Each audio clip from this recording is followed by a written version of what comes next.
Hi everyone, and welcome to the video today. Well, I do hope you enjoyed those opening shots there, complete with the actual footage of me behind Eddystone from last year on the Swanage Railway.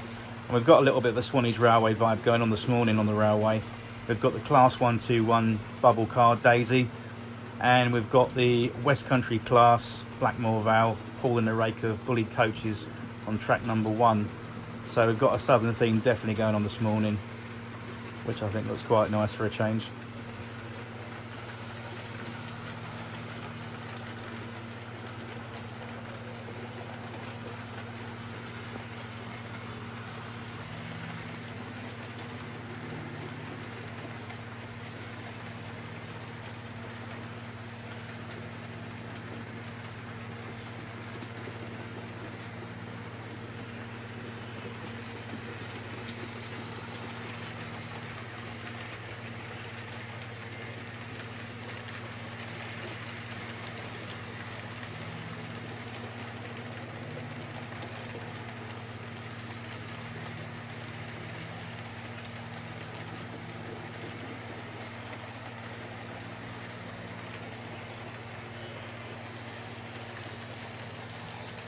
Okay, coming round now is Tornado in British Railways Brunswick Green, with a little rake of Eastern Region coaches as well.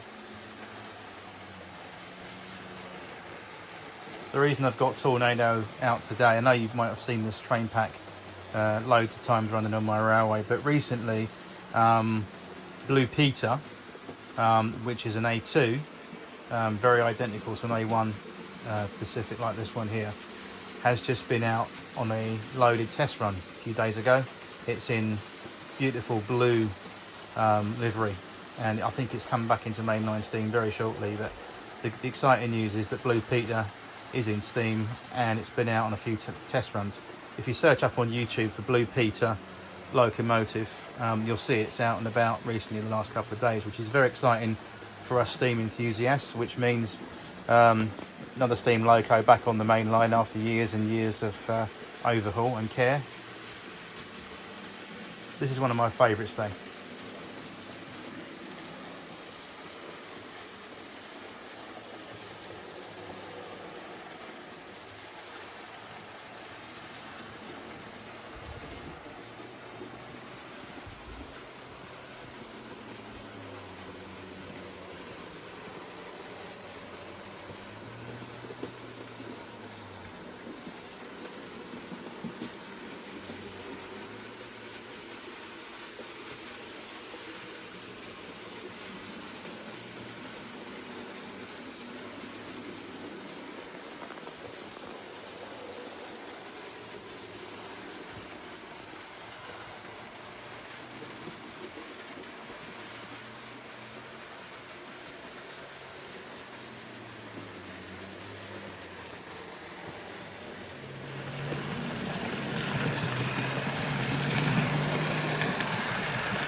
Okay, coming round the railway now is a really old lady. This is Hornby's R2448 Lady Patricia, the weathered version. This model was released and manufactured by Hornby in the mid 1990s. So we're in 2024, so it gives you a rough idea of exactly how old it is. It's a pretty elderly model, and it's got a quite sad history, this particular loco running around now. But I never ever wanted to throw her out or sell her on or sell her for spares and repairs and that sort of thing, because I was always determined to get her running.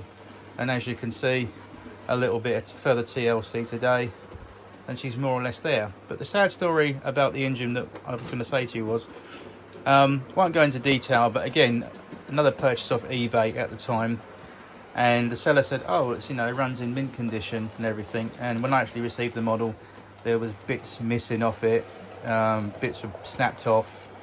The screw that held the body and the chassis together was completely worn, so I had to source a new one of those.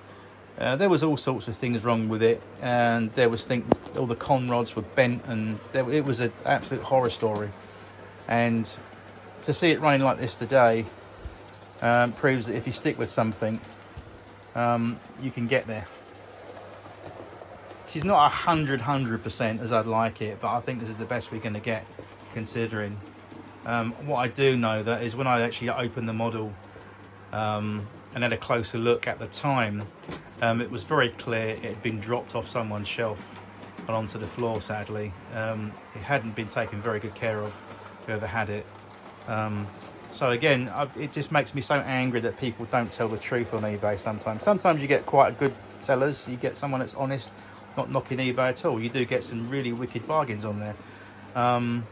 But unfortunately, at the time, this one, someone sold it, and obviously I had to put it right. But it's a bit like a real steam engine, isn't it? When you think about the steam locos in the 1960s, when about 1968, the end of steam on British railways, and the majority of British Railway steam locos went to a place in Barry in Wales. Barry Scrapyard, very, very famous Guy Woodham scrapyard in Wales. And all the locos are obviously there in a terrible, terrible state, rusting to pieces. So it's nice to actually see in real life, as well as in model form, something that runs and works very well. When you put a little bit of TLC into it and some time, you can get some good results. So this is a particular loco that I intended to get rid of and just sell on to Hattons as spares and repairs or poor runner. And at the time, Hattons, who are no longer with us, they didn't give me a very decent price. I didn't think so anyway. So I said, you know what, you're not having it, I'm going to keep it, and I'm going to toy with it and persevere, and there we go, look at it now. Which is not too bad.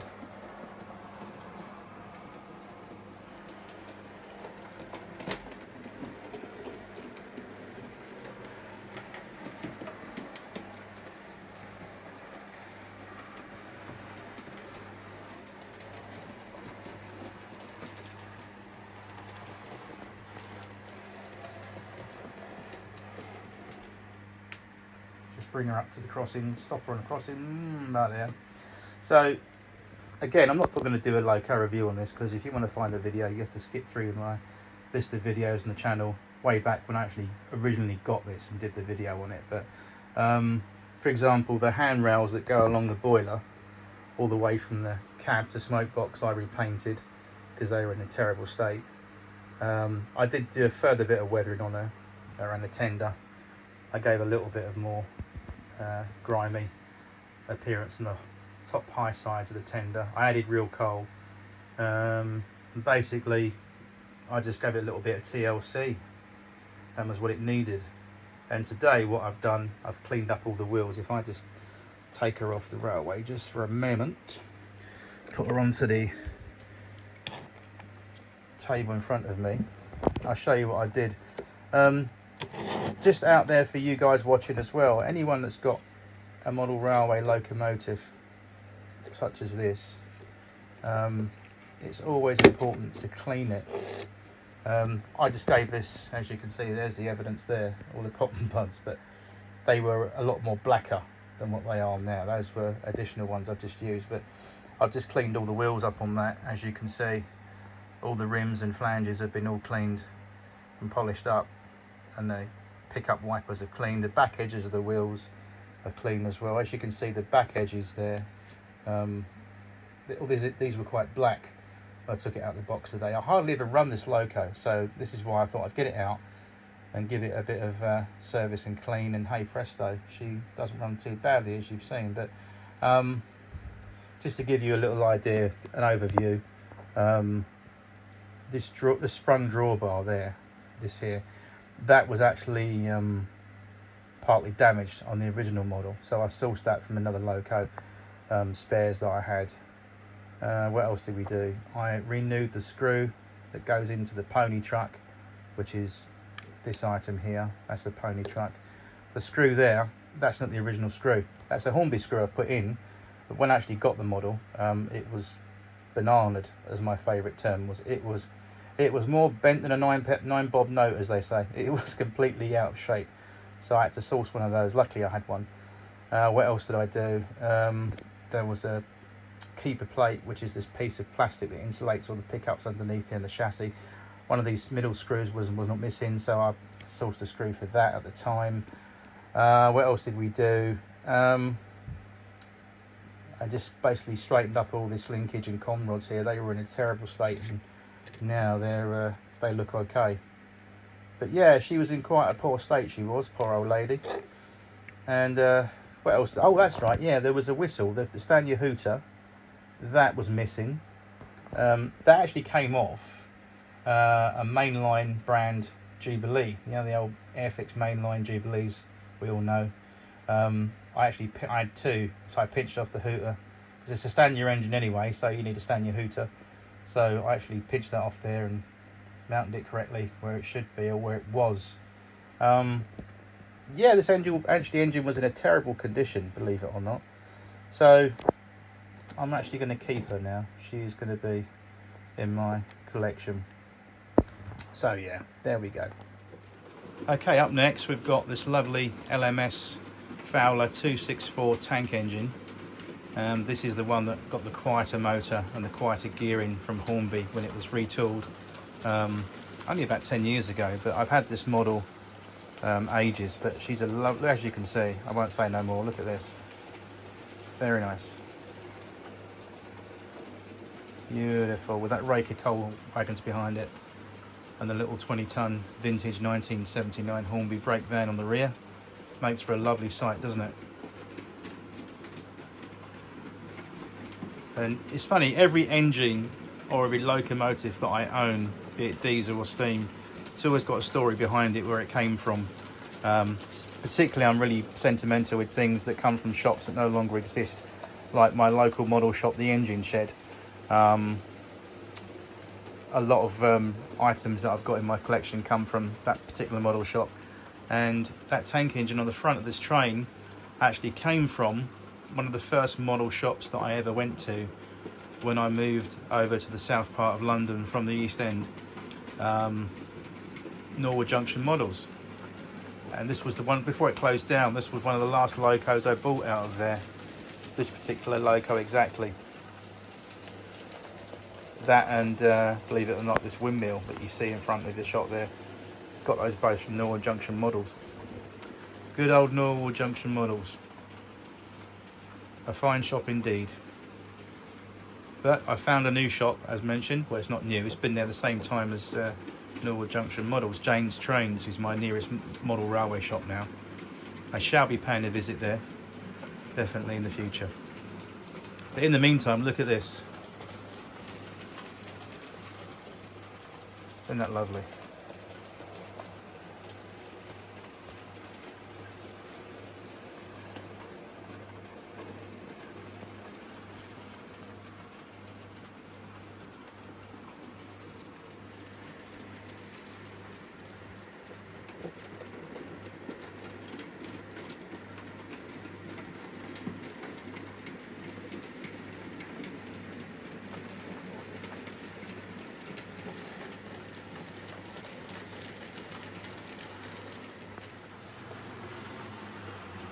Okay, so we have trains running, as you can see, on the railway today. Well, why wouldn't I? And why wouldn't you run trains?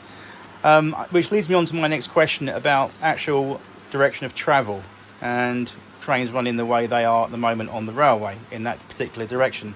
Someone commented on a video, I think it was last week when I uploaded, there was a video which included two Hornby 3F Ginty tank engines running what is known as parallel running, i.e. running side by side on the same direction on each track, but both running together at the same time in the same direction. That's known as parallel running. Now, the person said, do you run your trains that way normally, or do you run them prototypically up and down, i.e. opposite directions? The answer is both. And I'll show you and I'll explain why. So on the signalling side or an operational side of things on the railway, track number 1, which is where the coal train is coming around via the passing loop now, everything normally is signalled that way round. That's the direction of travel, or DT. Daisy coming round on track number 2, that's the normal direction of travel, normal DT. However, if you look at the signalling arrangement on track 2, at the end of the platform there's a starter, but there's no starter at the other end by the footbridge, which it should be.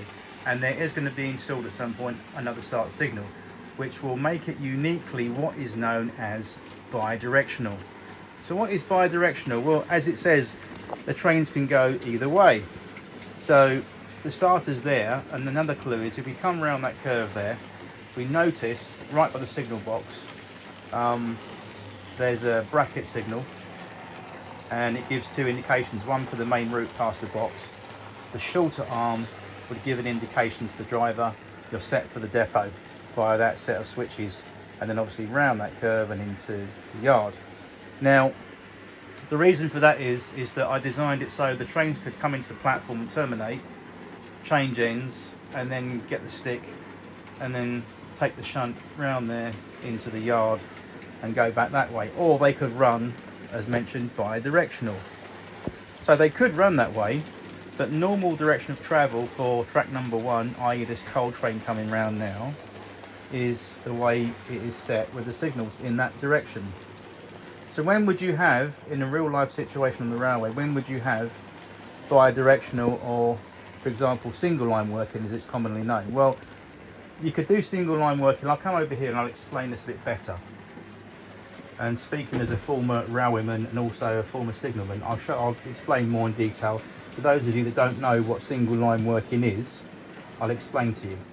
Okay, so single line working, what is single line working? Well, as it suggests, it's when a normal piece of railway suddenly goes into what's called single line working. Now, single line working, it normally happens when you've got one or more multiple lines, for example an up and a down line. So in this camera shot here on my railway, typically you've got an up and a down. What the scenario could be is there could be, for example, there could be an emergency somewhere, excuse my finger, but somewhere in this part of the track beyond. Say round that curve there's a tree had fallen across the track and it prevented trains from going around that direction and carrying on their journey to A to B.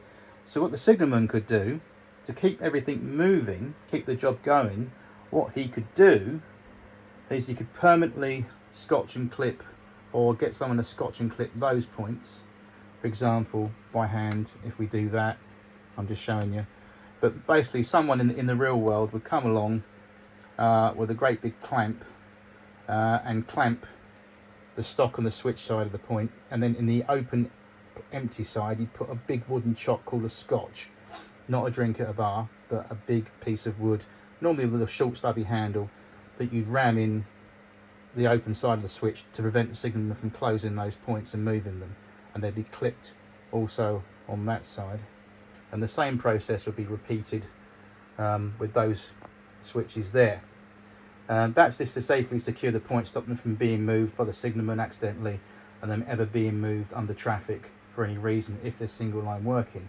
Once those points had been scotched and clipped and secured, you'd have a hand signalman normally, which would be up at this signal, And in this case scenario, if I was to manually set for, let's see, that's 1, that's 2, that will be route 3, which is the crossover.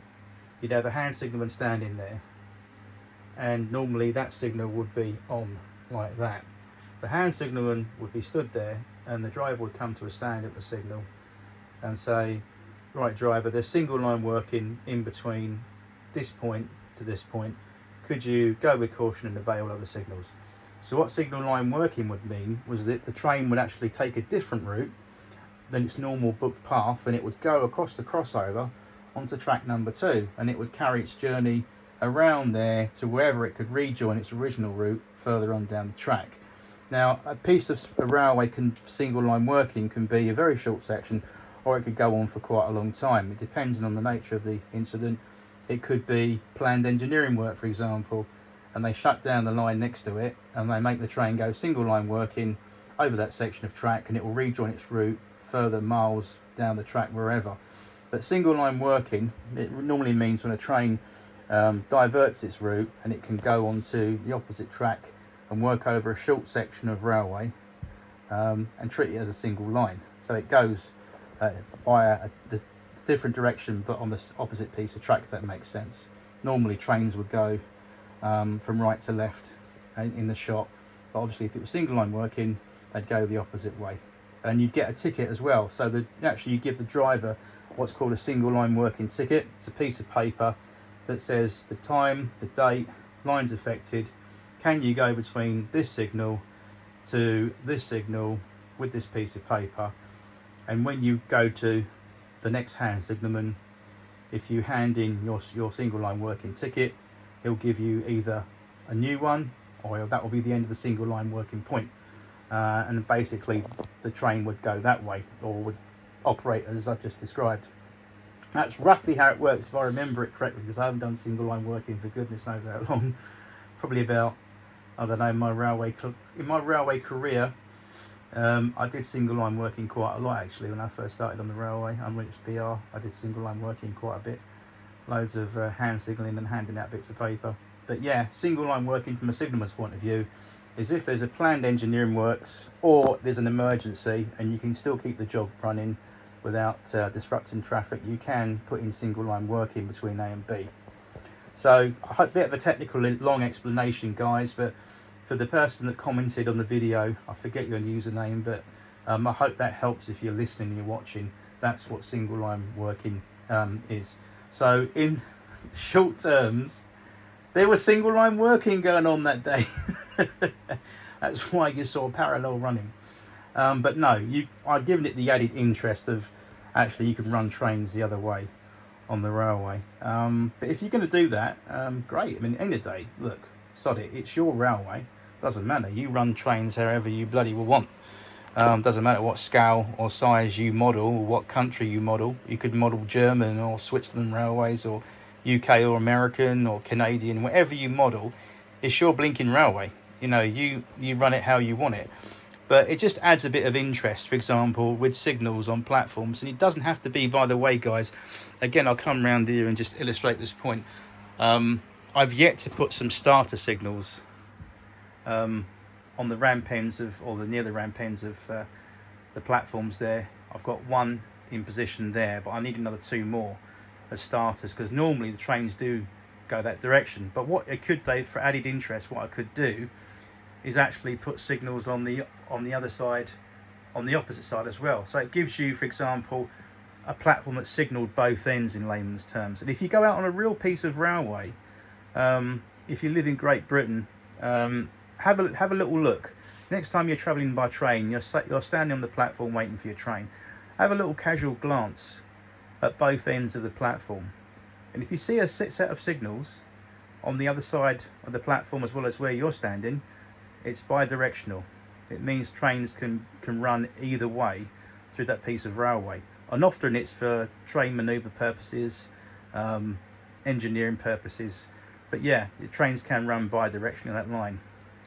And one of the things actually I learned when I first passed out my personal track safety back in the days of British Railways, one of the things they drummed into you is that if you're walking on a single line or any piece of railway don't expect a train to come towards you, because they could have put in single line work and it come behind you and have you. So always keep your eyes and ears about you when you walk the track. That's what I was always taught, and that kept me safe for just over 20 years. And I must say, it's an eye-opener when it happens, when you see a train coming up behind you that doesn't normally stay there, or he's not expected to be there. You think, wow, okay, single line working. But yeah, a bit of a long story, a bit maybe a little bit boring, useless information for you out there. But again, from someone that worked on the full-size train set, I wanted to explain what you initially can do with a model railway to replicate real-life practices. It's not just about running trains and making trains go across points and junctions. You run it realistically as much as you can. So yeah, bi-directional working, always handy, especially for a little railway like mine of very small size. I mean, the ideal thing about having the bi-directional working is that Daisy can terminate in the platform and then change ends, and then can go into the depot via the curve once she is signalled, or she can carry on running the opposite route. But it's your railway, you can do what you want, as I said. But there we are.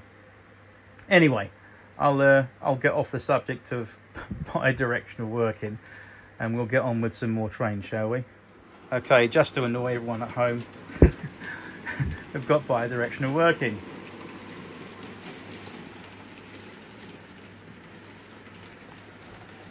That's telling the driver, okay, we're going this way now, over this section of railway. Now, in the mind's imagination, we could say that this piece of bi-directional railway carries on for a good couple of miles until there's a point where it rejoins its normal route. So that's bi-directional, as we talked about earlier. So what would be the case then for single line working? What would you do as a signalman if you had to put in single line working? Well, what you do obviously is what we talked about before. You issue the hand signalman, or you yourself would issue the driver a single line working ticket to say, I'm going to put you across those points, you're going to travel wrong direction for such and such yards, or to the next point where there's a hand signalman or the next signal box, and take further instructions from there out of my section. But in my section, you're going to go wrong direction, which would be single line working, because of there is a tree across the track, or whatever reason. So basically, what would be the bell code for that? Well, if we look at our little rule book section today, see, I told you we'd do some learning. There is the 233, if you can make that out there on the left-hand column, 233, working in wrong direction. So what you do in reality, as a signalman, you want to tell your mate down the box down the line that there's been an incident, and we now need to put trains wrong direction towards his section. So what you do, call of attention is one beat. He'd give you one back. There we go. What do you want? Okay, I'd like to offer you this train going wrong line direction. So we'd say,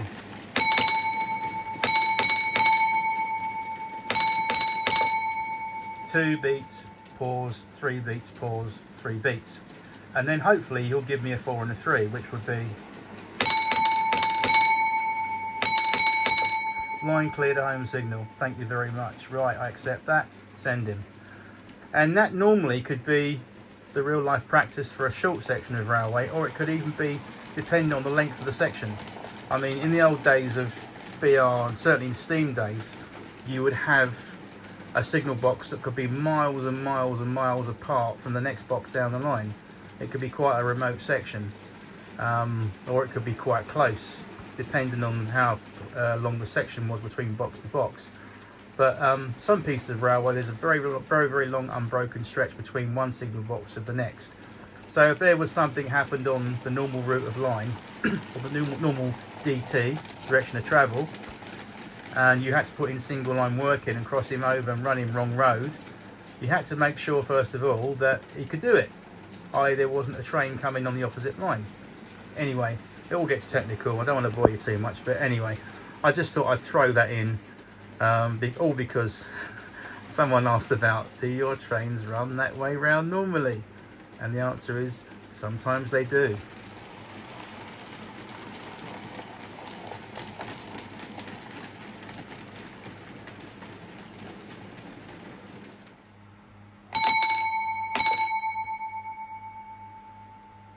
Train out of section 2 and a 1.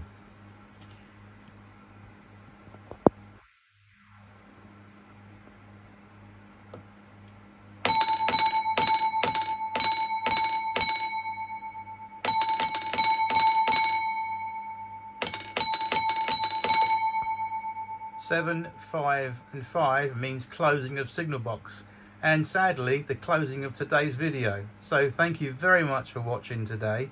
I hope you've enjoyed the trains and the little bit of jargon as explained in terms of bi-directional working, single line working, and those principles that on some railways, especially heritage railways, they still do it by the block instrument working and bells and so forth. But on the modern railway, that does actually happen. They do put in single line working and bi-directional working, of course, on all our operational railways in Great Britain, and I know in America and Canada you've got bi-directional bits of railway as well. It's for lots of different fun purposes.